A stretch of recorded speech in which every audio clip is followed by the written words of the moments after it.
যেখানে প্রশ্নপত্র ফাঁস হয় সেখানে কোটা কোনো কাজ হবে না। আর কোনো মায়ের বুক খালি না হোক এই জন্য আমি এখানে এসেছি, আর কোনো রক্ত না ঝরুক এই জন্য এখানে এসেছি। আমার বাচ্চা মারা গেছে, দাঁড়িয়ে কোনো আপোষ হতে পারে না। আমি যাচ্ছি, আমার সন্তান লেখাপড়া করে, আমি চাই তাদের একটি উন্নত ভবিষ্যতের জন্য। আজকে তাদেরকে নিয়ে আসছি আমি, এই জন্য এই আমার বাচ্চাকে আমি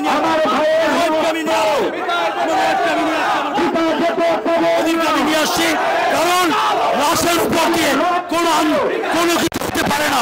আমার ভাইকে ফেরত দেবে, বাচ্চাদের লাশের বিচার হবে, সুস্থ বিচার হবে। তারপর কিসের কোটা? যেখানে প্রশ্নপত্র ফাঁস হয় সেখানে কোটা কোনো কাজ হবে না।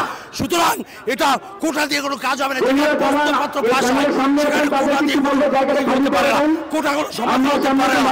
আমার বাচ্চা মারা গেছে, বাচ্চার রক্তের উপর দাঁড়িয়ে কোনো আপোষ হতে পারে না।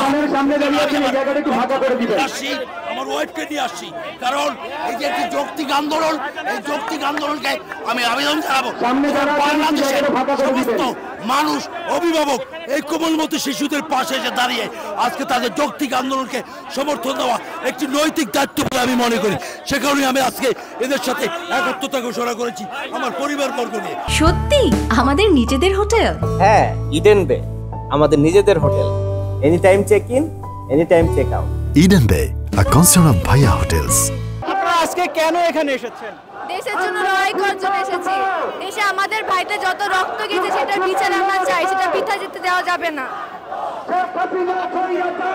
হ্যাঁ, কেন এসেছেন আজকে? আমার ভাইয়ের রক্তের জবাব চাই। আমি এখানে যে বাবা তার সন্তান তার স্ত্রী নিয়ে এখানে এসেছেন, আমি তার বক্তব্য জানবো। আজকে আসলে আপনি কেন এখানে? আপনারা দেখেছেন গতকাল একটি ছবি ভাইরাল হয়েছে আমার সারা বিশ্বে। লয়ার হিসাবে আমি সুপ্রিম কোর্টের একজন লয়ার, আমি সচেতন নাগরিক হিসাবে আমি মনে করি এটি ছাত্রদের একটি যৌক্তিক আন্দোলন। আর একটি শিশু মারা গেছে, একটি ছাত্র মারা গেছে, সেখানে আমার ওই ছাত্রটা, ওই শিশুটা আমার হতে পারতো। সে কারণে আমি আমার এই ছোট ছোট শিশুদের নিয়ে আমি এবং আমার পরিবার নিয়ে সে কারণে আমি আজকে এই যৌক্তিক আন্দোলনে সমর্থন দেওয়ার জন্য এসেছি, সহানুভূতি জানাতে এসেছি। যেখানে এতগুলো ছাত্রের লাশ আজকে এই রক্তের উপর দিয়ে কোনো আপোষ হতে পারে না। একটি মায়ের লাশ, একটি বোনের লাশ, এটি আমার ছেলের লাশ, আমার মেয়ের লাশ, এই লাশের উপর কোনো কিছু হতে পারে না। সে কারণে আমি আমার পরিবার নিয়ে আজকে আপনাদের পাশে এসে দাঁড়িয়েছি, কারণ একটি যৌক্তিক দাবি, এই রক্তের উপর কোনো আপোষ হতে পারে না।